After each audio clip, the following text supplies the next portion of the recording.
vaya como el mar.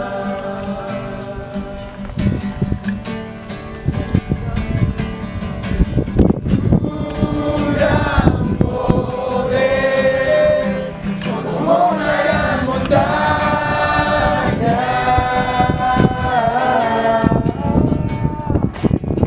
justo y fiel, como el ancho mar. Y alzaré mi voz para adorarte, oh Rey.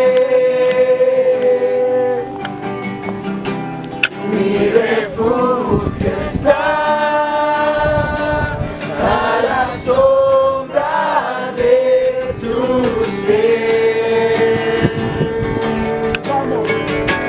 Y alzaré mi voz para adorarte, oh Rey.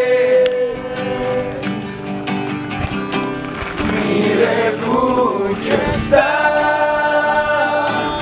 a la sombra de tus pies.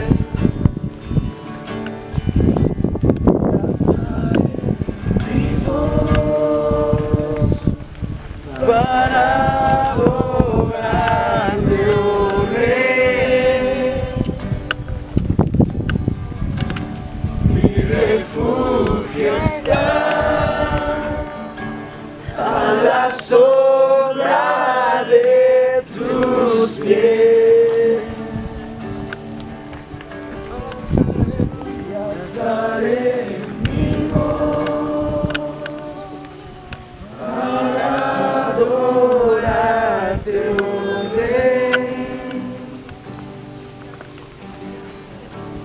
Mi refugio está a la sombra de tus pies.